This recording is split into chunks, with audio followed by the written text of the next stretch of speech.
Hello, and thank you for joining us for another edition of the Rhode Island Small Business Coalition Small Business Live Forum. I'm your host, David Dedakian, a small business owner here in Rhode Island. I own Eat Drink Rhode Island.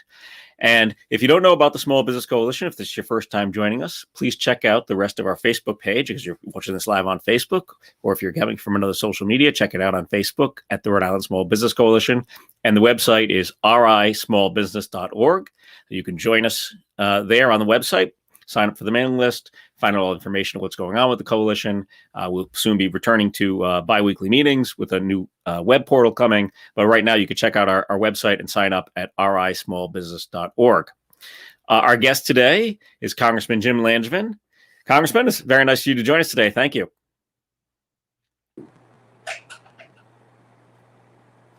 Welcome. Welcome. Great to be with you. Can you hear me okay? Hear you fine. Thank you, sir. Excellent. Great to be with you. So, do you want me to start in and say a few words? Yes, or please. If there's anything you'd like to say to jump us in here, please go right ahead, and then we'll go into questions from our members.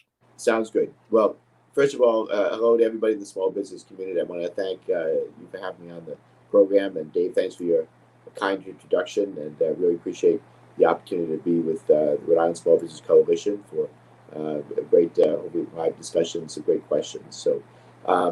Let me start by thanking you for all that you do. First and foremost, small businesses that really are the lifeblood of our state and really the engine of our economy, period, bar none. And that is always on my mind as I go to Washington and I'm advocating for all of your needs. And I know that in particular, the last couple of years have been very tough for small businesses. I know that. Again, something else that weighs on me every day.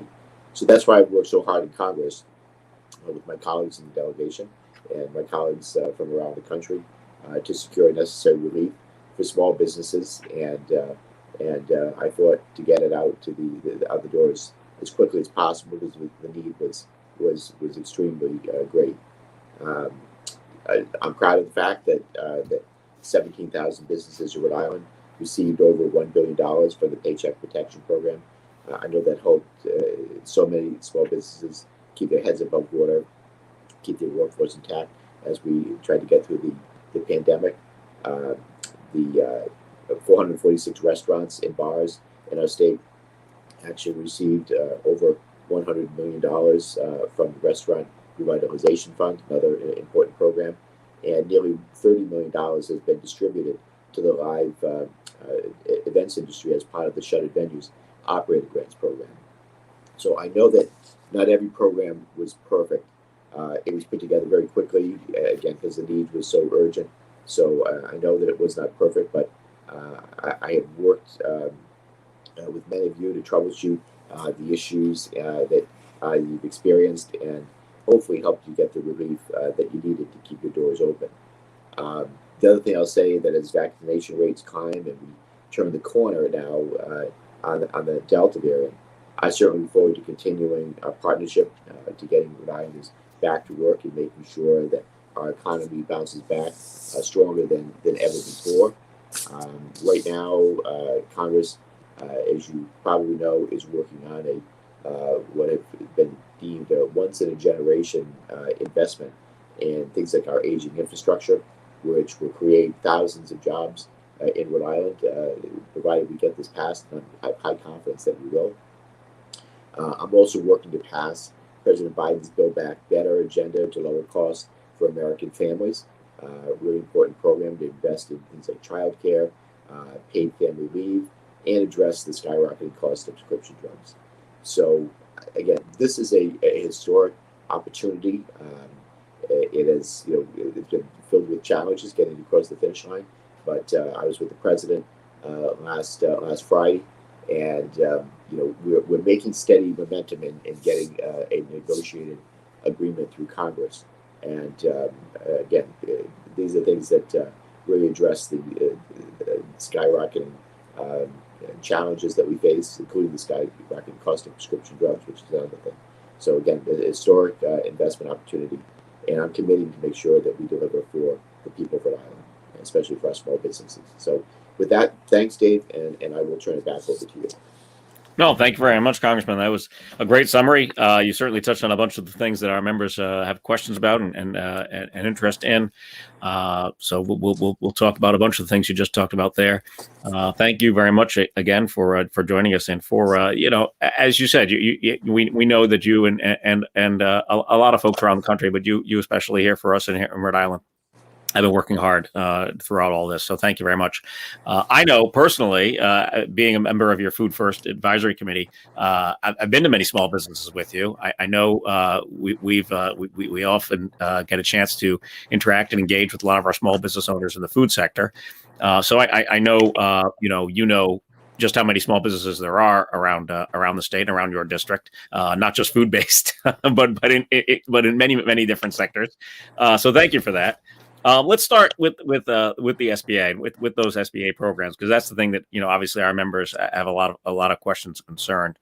I think that the number one thing that has come across that whenever we ask our members, when we tell them that I'm interviewing you, or in the past I've interviewed Representative Cicilline and Senator Whitehouse, is what sort of oversight do you see for the SBA, and do you think there can be more? Because granted, many of these programs were created brand new over the last year and a half, kind of I don't want to say rushed, but just by the nature of the pandemic, rushed into production, so to speak. And there have been definite hiccups and problems along the way, and we'll talk about some of them. But let's talk about broad oversight for now. What do you see in that case with the SBA? Sure. Well, in particular, the Small Business Committee will be the primary committee that's going to exercise the oversight, and is exercising oversight over the SBA. And look, members of Congress are hearing from their constituents all the time that you've got to work faster, you've got to work more efficiently, you've got to get these loans processed or the grants processed. So those questions are being asked right now and have been ongoing. And in some cases, it's going to it might require legislation in the future to streamline things better, so that we avoid the hiccups and the slowdowns that we've had. Some of the things that have cropped up, for example, have been fraudulent applications and things like that, and then that winds up, say, well, the SBA, it says we're going to slow things down a bit. Well, that hurts the vast majority of legitimate loans or grant applications that are out there. So we're going to try to figure out how to get that right. But the oversight is happening, and Congress itself overall is very interested in this topic. Great to hear. Thank you. Let's touch upon two of the programs that you mentioned. The restaurant revitalization fund. It did some good. It definitely did some good. I don't think anyone will debate that the businesses that were helped by it were. What's the status of seeing that replenished? Because there are many more businesses that couldn't even get close to getting funds out of that. Sure. Well, I'm a co-sponsor of HR 793. That's the Restaurants Act, which would have created a $120 billion restaurant revitalization fund. So it's a bill that's pending, and I'd like to see it make its way all the way through Congress. Right now, as you can imagine, we are focused on getting the infrastructure bill through. That's that $1.2 trillion infrastructure bill that it's going to bring much needed assistance to rebuilding our roads and bridges, our water and sewer treatment facilities infrastructure, getting broadband throughout the country, and those types of things. Next is the softer kind of infrastructure that's more focused on the healthcare and education and things like pre-K funding for early pre-K, and then also getting funding for community college education, and a number of other things that are important, and including for home community-based services. Once that is done, I'm sure that Congress is going to be turning to things like the Restaurants Act, which is my hope, and we're hoping that that's the window of opportunity to get it through. The infrastructure bill, as you know, has already been passed through the Senate, pending in the House. Once we take it up and pass it, it goes right to the president, and there's a balancing act right now between the two, the softer infrastructure bill and the hard infrastructure. So I tell you that because that's consuming the attention of the Congress right now. But we have not forgotten about the other important things that we're dealing with getting through the pandemic. And I'm hoping that the things like the Restaurants Act would be the primary focus after this the infrastructure bills are dealt with. So I'm also a co-sponsor of the Restaurant Revitalization Fund Replenishment Act, which would add $60 billion to the Restaurant Revitalization Fund. So there's two things that I'm focused on. I'd love to see the Restaurants Revitalization Fund replenished. There's a bill to do it, and so either one of those would be fine. Would be, if not both, to get through. Well, but both would be a huge win. That's certainly true. But completely understandable that the infrastructure bills are front and center right now, and that is vitally important. I think we discussed this in the past on this show. How infrastructure can certainly help small business, so it's no question that we want to see these things pass as well. I think it's always a case of we wish things would move faster, but we understand that sometimes these things are very time consuming and deliberative. Let's also talk about the Shuttered Venues grant that has come up with many of our members, our smaller members. Now, granted, bigger facilities in Rhode Island that certainly needed the funds because, of course, they were badly impacted by the pandemic, like PPAC and the vets and things of that nature, received good amounts. But a lot of smaller organizations never even saw the funds. Small performing arts organizations. I don't mean to make it as about me, but I'm still in the appeal process personally. You've been to my festival in the past. I had a festival in 2019. I didn't have one in 2020. It seems pretty cut or dry to me how much I lost, but I'm still in the appeals process for the Shuttered Venue grant. What's the status there? Do you know any insight there? Do you see any way that we can get more funds into these smaller organizations? Sure. Well, I know that after a slow start, processing of there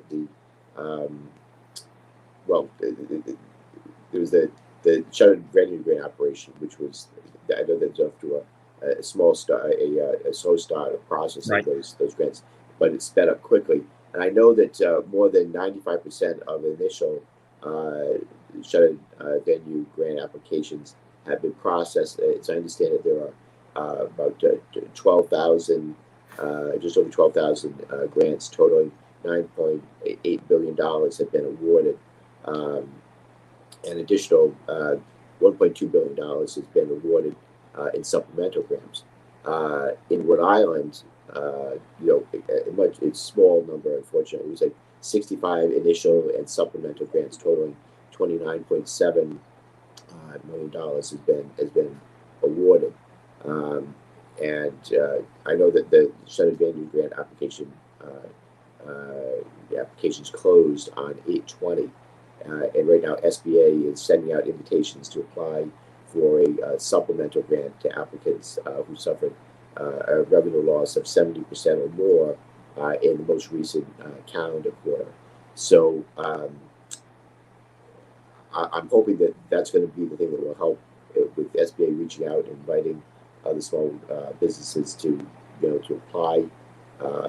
But I'm frustrated that you are still dealing with through the appeals process, and hopefully we can work with you to get an answer on where that stands. And same thing for other small businesses that are either in the appeals process or have not received a grant yet. No, I appreciate that. I certainly hope so. I hope to hear something soon.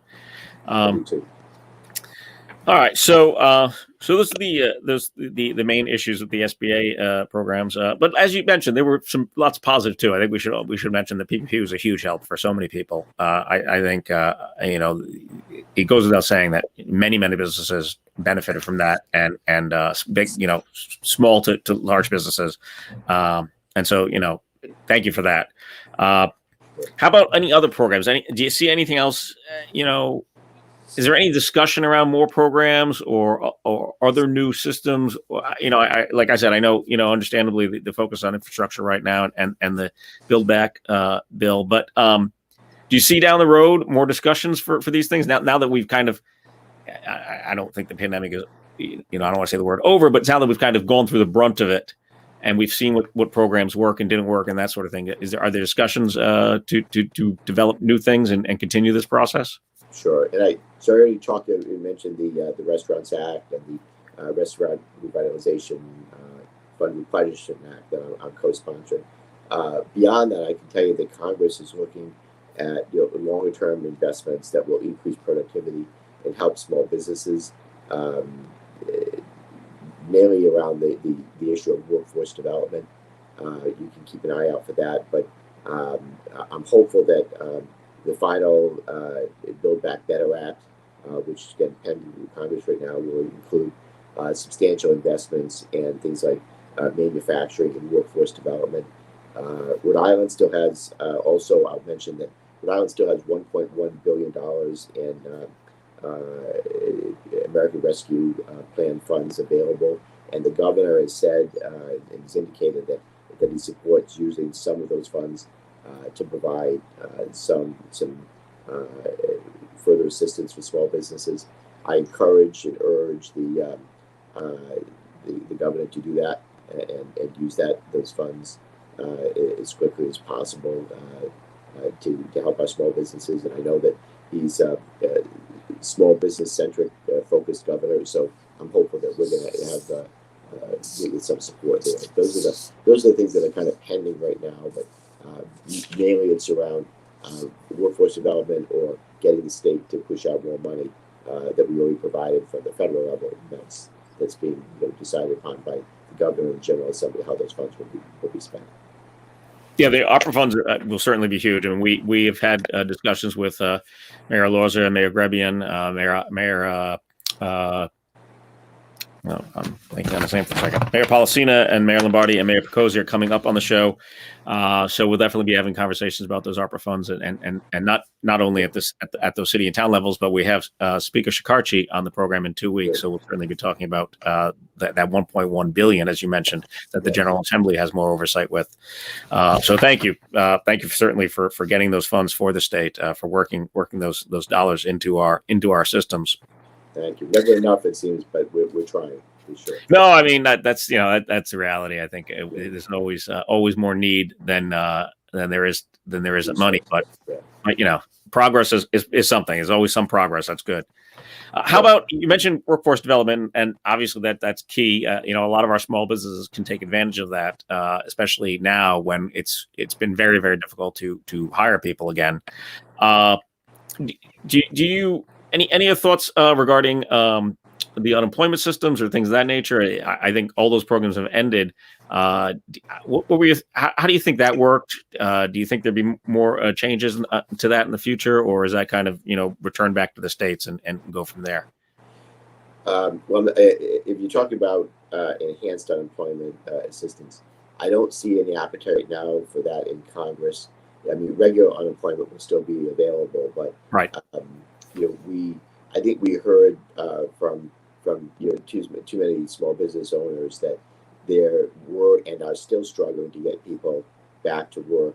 I was just out to dinner on Saturday night and talking to a manager at one of the local restaurants in East Greenwich, and still they're struggling to get workers in. Or people don't show up for interviews and things like that. Yeah. I think there's probably a variety of reasons for that. I think probably a lot of people have reordered their priorities, and perhaps a lot of people have either left the workforce and perhaps, if they can, maybe retired early. Others, don't want to go back into the service industry, the food industry right now anyway, with COVID, and that's it's a real certain cause for concern. Hopefully as more and more people get vaccinated and infection rates continue to trend downward, people will be more comfortable going in. But I think that's part of the struggles in the food industry, in particular in the hospitality industry. Getting people to apply for and accept those jobs has been a challenge. So I feel for what small businesses are going through, especially in hospitality. So we're going to try to look for other opportunities there, but I just don't see anything in terms of, again, the appetite for enhanced unemployment. For regular unemployment, that will, traditionally, that will still be there. but nothing yet on enhanced unemployment. Well, that's good to hear. Though I will say, as a sole prop, the pandemic unemployment was quite helpful.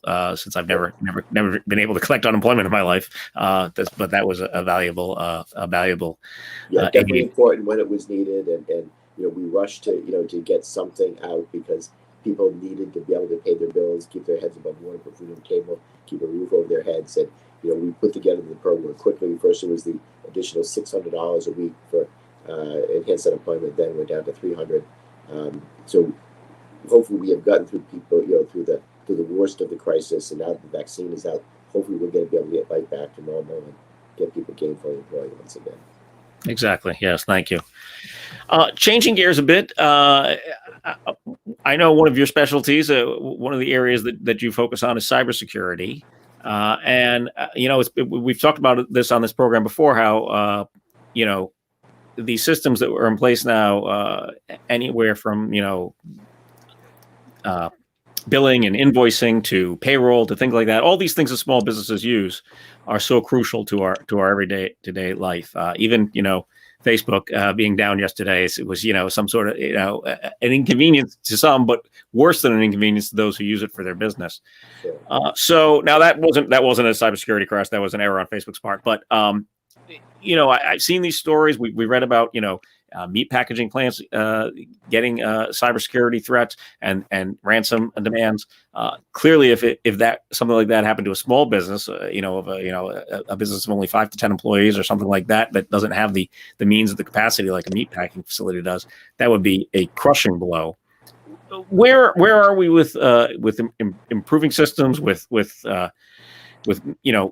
problems like these ransomware attacks? Where do you see things going?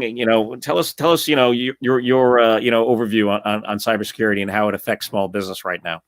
Thanks. Yeah, it's not just theory, right? I mean, small businesses are being impacted by things like these ransomware attacks. It's right. So pervasive right now, really troubling.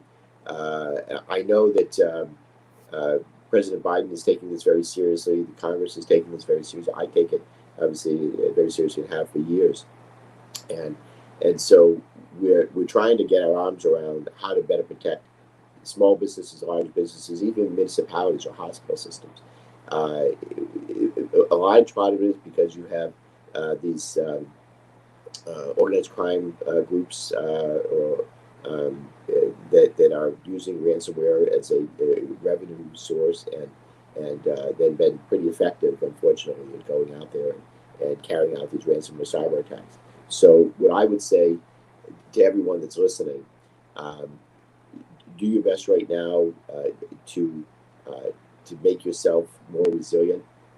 Do things like updating your security patches, vital important. I mean, the way that the bad actors get in is that there's a vulnerability in software. They know about it, and they're able to get in and exploit that vulnerability and brick your system through a ransomware attack. So update your security patches, have strong passwords. That's another thing that's important. Make sure you have backups to your systems like every day, so that if God forbid you do get hit with a ransomware attack, hopefully you can reconstitute without having to pay the ransom.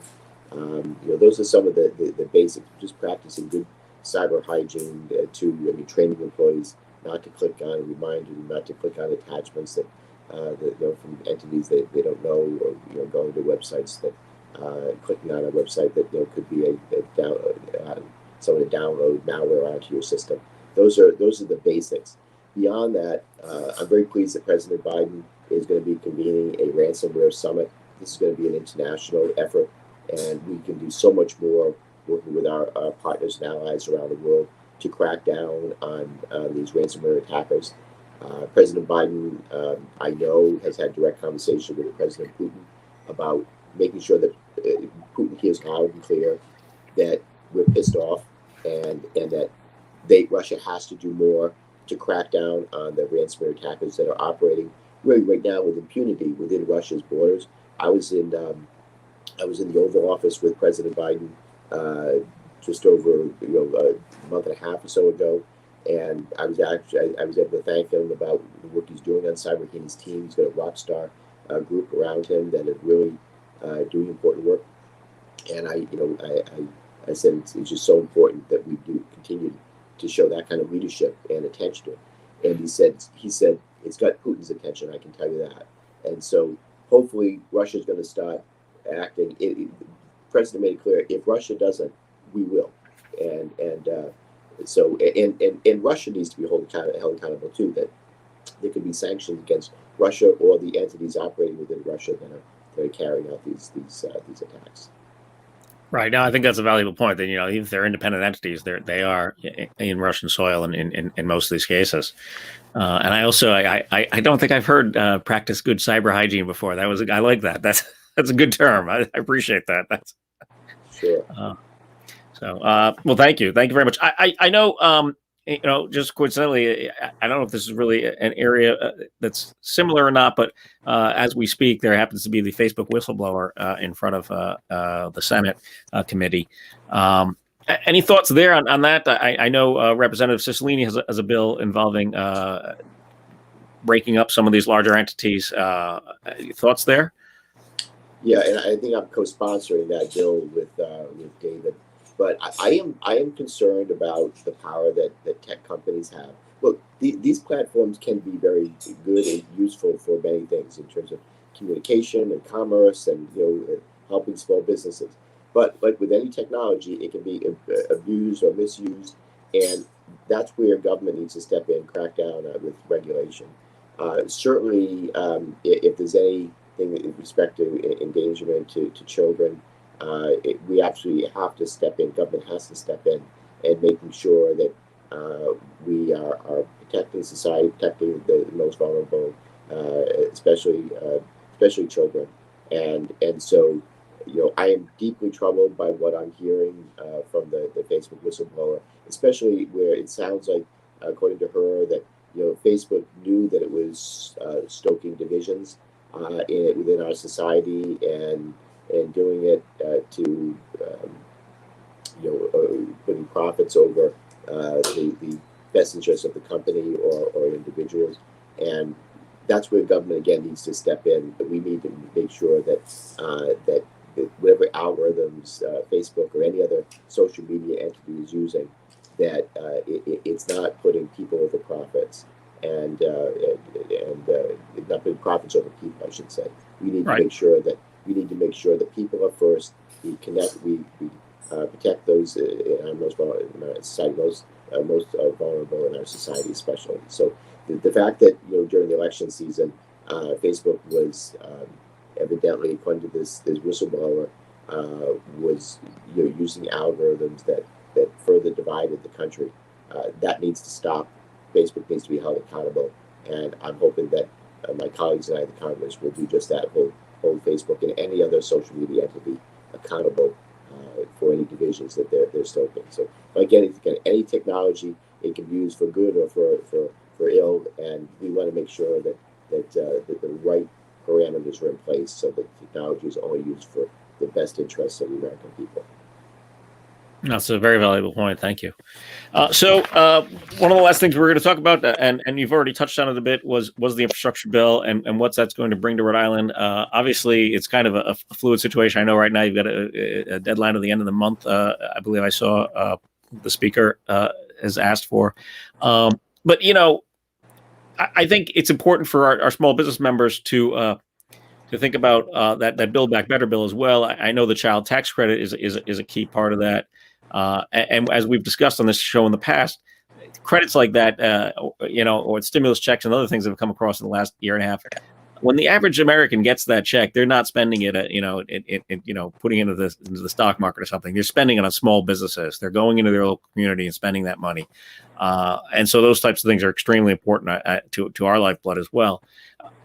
Anything else you want to add on those on the Build Back Better and the infrastructure? I know, like I said, we talked about it a little bit earlier, but I just wanted to we'll close with those before we ask for questions from Facebook. Yeah. So I'm very pleased to be a co-sponsor and supporter of the Build Back Better agenda. Both infrastructure bills are vitally important, and I believe that they will be enacted. This is unfortunately this is how the sausage is made. It's not pretty sometimes, but it takes longer than you'd like. But I'm very happy with where we're The bipartisan package, again, on the infrastructure, the hard infrastructure, passed the Senate. It's ready to go in the House, and I'm confident that we will take it up very soon. And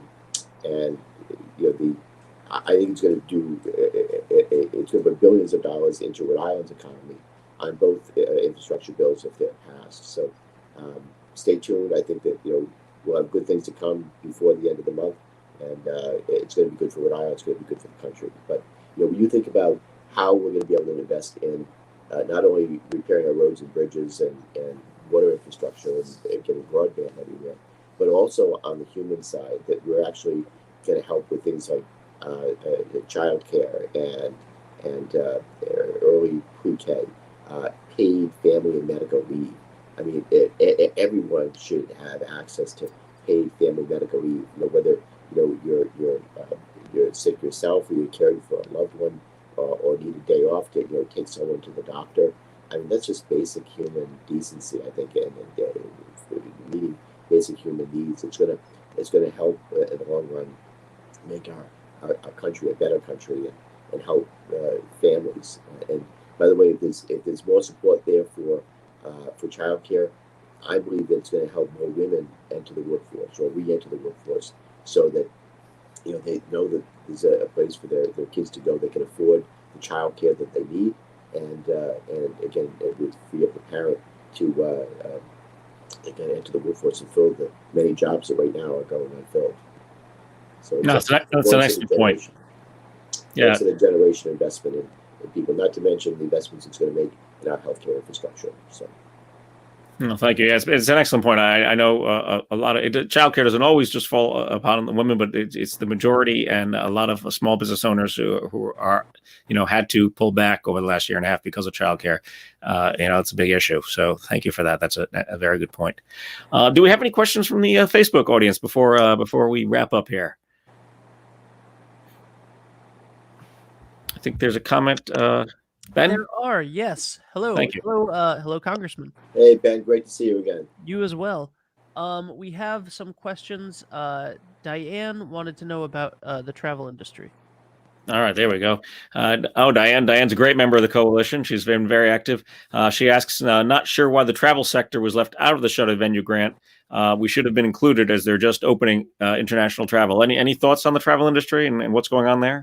Yeah, it's a great point. I'll have to look into that further, and hopefully, maybe through you, Dave, we can get that question answered to see if there's anything in particular for the travel industry.